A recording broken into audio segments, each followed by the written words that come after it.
What's up, everybody? Easy here from the DFS Whisperers, coming live with a video for a value plays video for Sunday's main slate.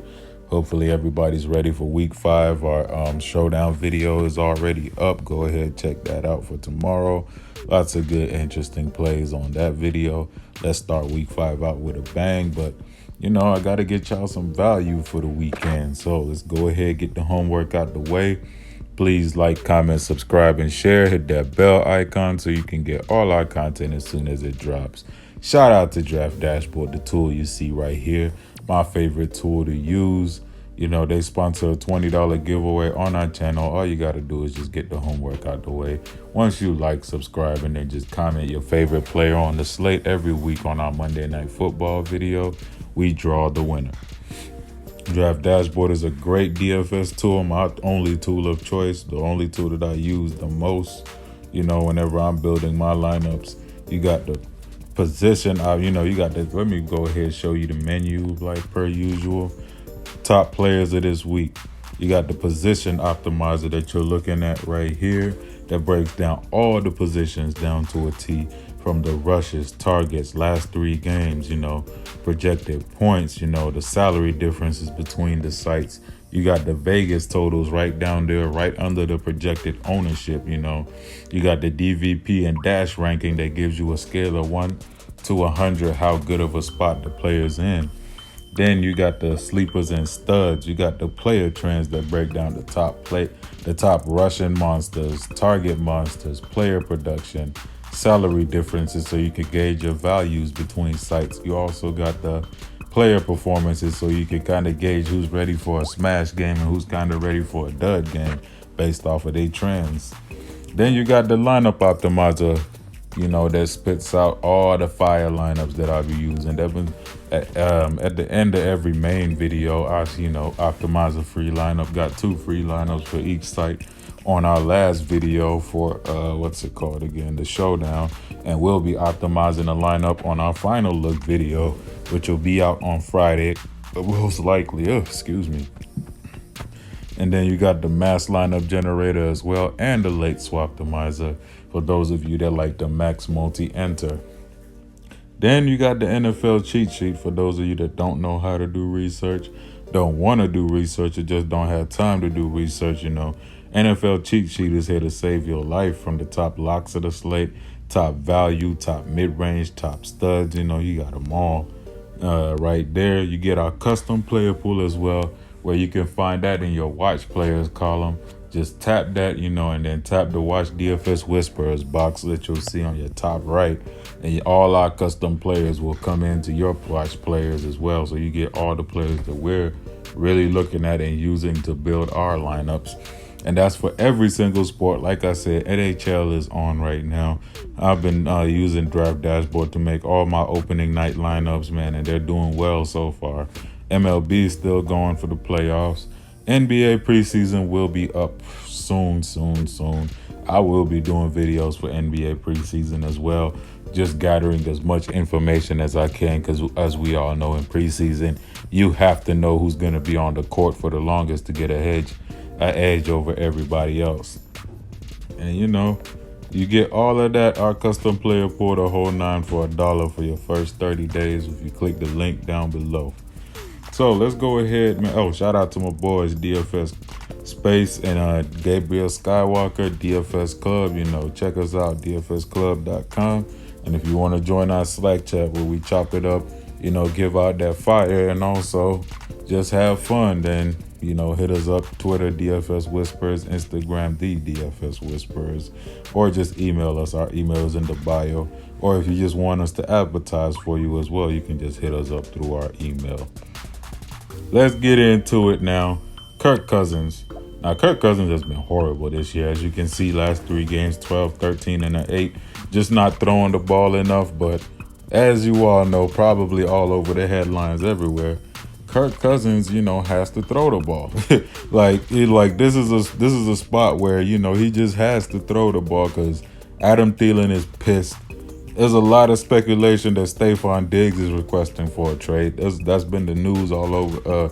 That's been the news of the day so far. So they got to make something happen this week. So I have minimal interest in Kirk Cousins. Then honorable mention, Mason Rudolph, but I'm not going there, honestly. A very honorable mention. I got to talk about my boy Gardner Minshew.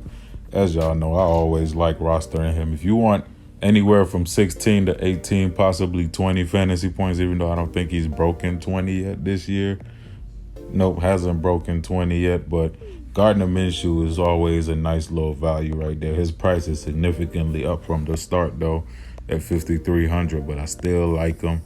But my two main value quarterbacks for this week is Chase Daniel and Joe Flacco. Now, when it comes to Joe Flacco, I know y'all have heard him on our channel too much now, but he just throws the ball like 50 times a game. So if you're 4,700 and throwing the ball 50 times a game, I want you. That's it. You got a 45 over under. They are projected to actually be 6-point dogs. So once again, he has to throw the ball.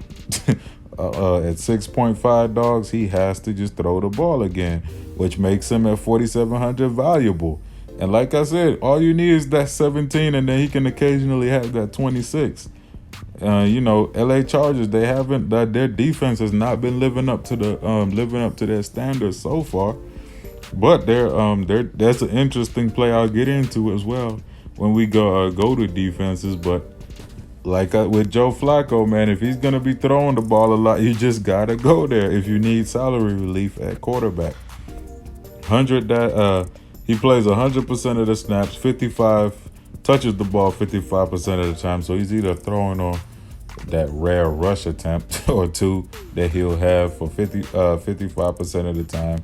90 dash ranking, so he has a 90% spot, basically a really, really good spot for him.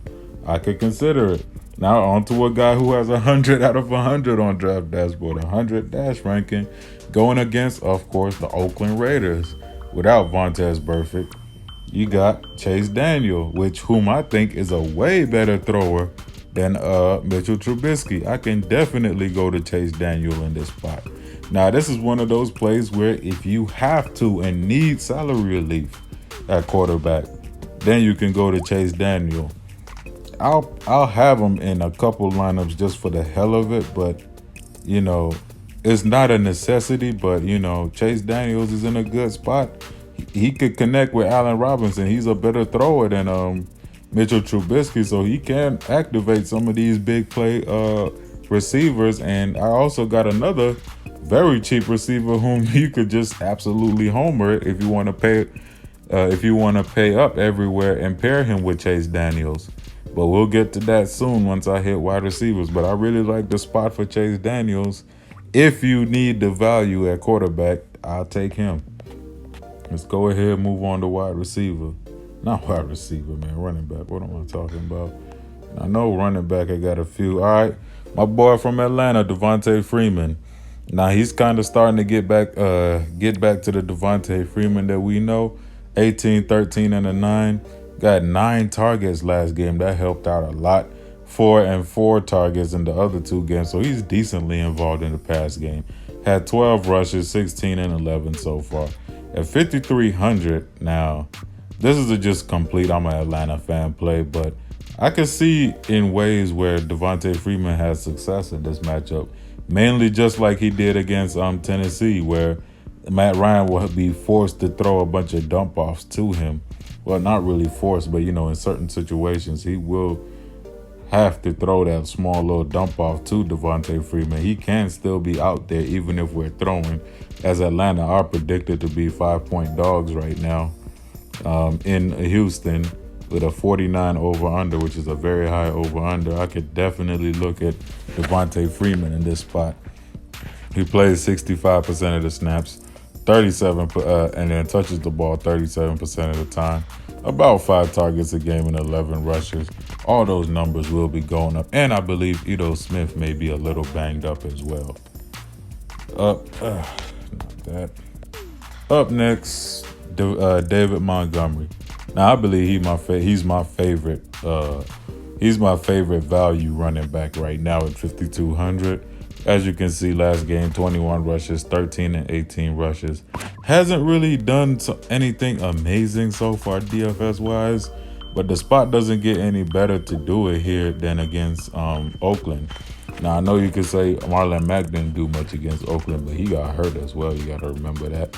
But I think David Montgomery. I like the way he plays. He breaks a lot of tackles, and if he could get going, man, he could have his rookie game here against Oakland. They are 5-point favorites, so the game script kind of matches him as well. Where once they go up to a big lead and just have him running the ball and chewing up the clock. 87% dash ranking right here at this spot. Oakland are 28th overall in defense, middle of the pack against running backs. I just like the spot for David Montgomery. You could look at Jordan Howard, James White, especially if Rex Burkhead misses. Carlos Hyde once again in that Atlanta game where they're the favorites. They could jump off into a lead and just let Hyde keep running. But Hyde has been decent so far this season too, and has even had a 20-touch game. And we all know that my Atlanta Falcons kind of give it up to running backs anyway. And Hyde does catch the ball decently. Even had 5 targets last game. Got up to 10, 8, 9, 10.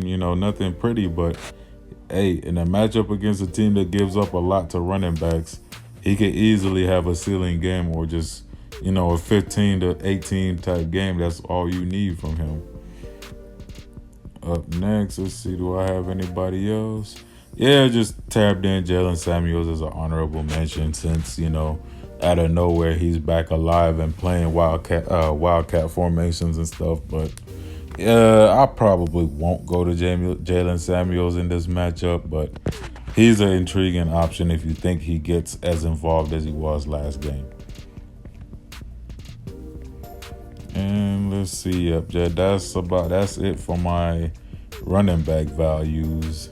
I know it's a lot more, but I'm just trying to talk about a few that you probably won't hear.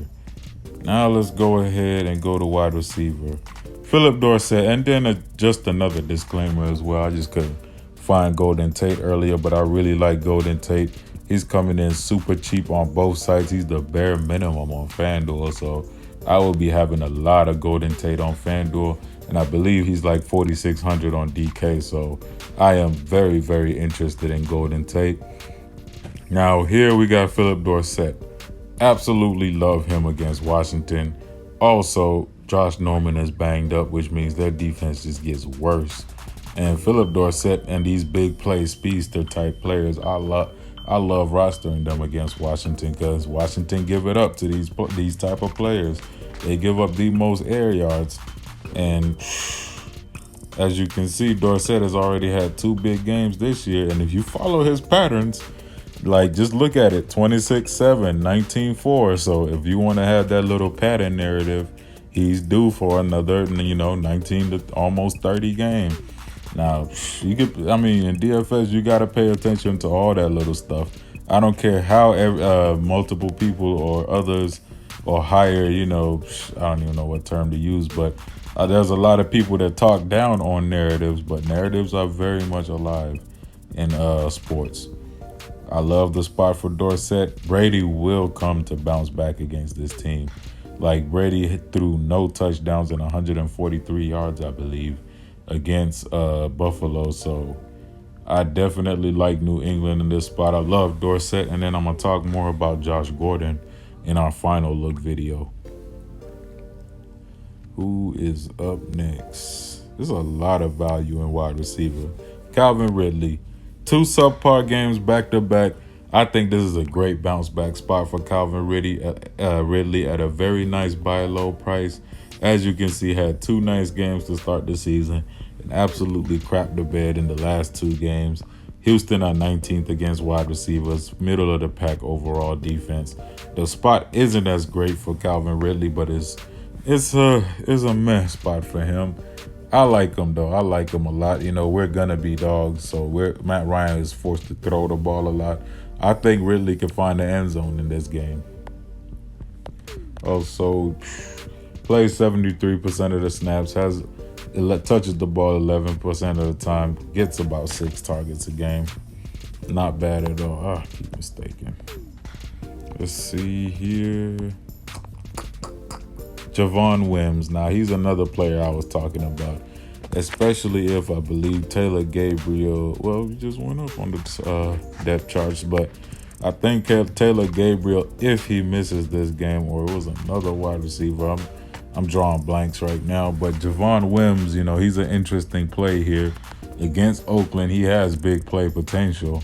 He's only 3,500, and if you want to pair him up with Chase Daniels, to pay up on your lineup around the places, because my favorite pair with Chase Daniels is obviously going to be Allen Robinson at 5,600, but Javon Wims could be a total homer play that can work out for you if he catches two long bombs, basically, like A.J. Green did this week. Auden Tate, especially with now John Ross being down, is basically the Tyler Boyd and Auden Tate show now. Andy Dalton sucks. But they're going to the course field of the NFL right now, playing Arizona, a team that plays at a ridiculously high pace, and their defense is subpar. So I like the spot for Auden Tate, if Andy Dalton shows up, because that's always a thing. But we all know Andy Dalton is due for that 400 yard, 4-touchdown game. And what better spot than against Arizona to do it? Auden Tate is a talented player. Didn't have the best game on Monday, but that's largely due to his quarterback and O-line just not being there for him. Had a 14 the week before. I can definitely go there at 3,500, especially with John Ross being down. And do I have it? Damon Willis as well. Auden Tate will garner a lot of ownership. Let me see what he's predicting for right now. Because I know 14% as of right now. That's not bad, actually. But still, he will garner a lot of ownership. And I wouldn't be surprised if that number goes up even more. I just lost this dude. Where is he? Damon Willis. Let's see. Where's Willis real quick? But just to talk more about Willis, with John Ross going down, he kind of slides to Auden Tate's, old role, where Auden Tate is now the wide receiver 2.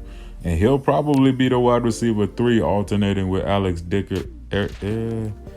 Where's the dude? Alex, dude. I have not paid attention to that dude all year. Alex Erickson. I almost called him Dickerson. But I like Damon Willis. I played him on preseason. I feel like he's a decent player, and with opportunity, he could, show up and do good things for your lineup.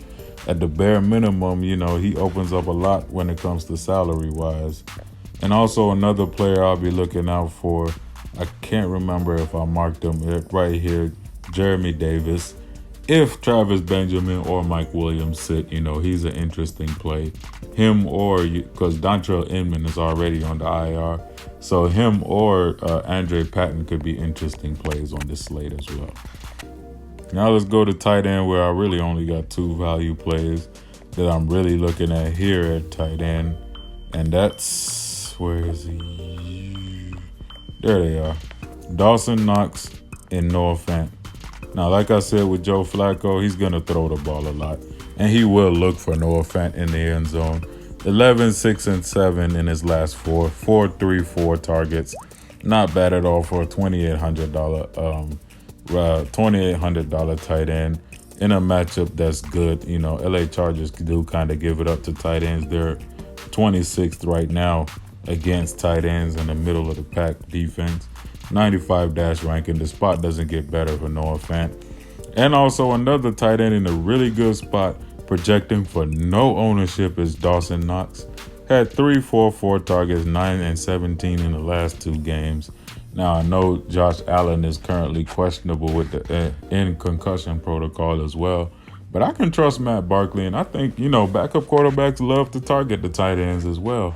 So I can see Dawson Knox having a good game here. And also, if you want a narrative, he's from Tennessee. So from Tennessee, playing in Tennessee doesn't get any better for a $3,100 tight end. And at defense, really the only value that I marked was Carolina Panthers, mainly because they've got double digits in the past 2 games, 2,600. Once again, more salary relief. definitely can look at LA Chargers way, because you know, if Joe Flacco's throwing the ball that many times, you could get a loose pick six or just a pick or anything, you know, out of nowhere. But mainly a defense. If it's not Patriots D, I'm looking for Vikings or Chicago Bears most of the time. But yeah, that's about it for my video today, guys. Appreciate all the love, you know. And sign up to Draft Dashboard using the link down below. Not promo code. Just use the link down below. Get all our custom player pools. Get all the cheat sheet, the whole nine for every single sport. Watch out for the NBA preseason videos coming very soon. And we still got the final look video coming. Check out the showdown video for tomorrow. And you know, just like, subscribe, and then comment your favorite player on the slate, so that you could get into this Draft Dashboard giveaway. And with that being said, I wish everybody a nice week 5, and it's your boy Easy. I'm out.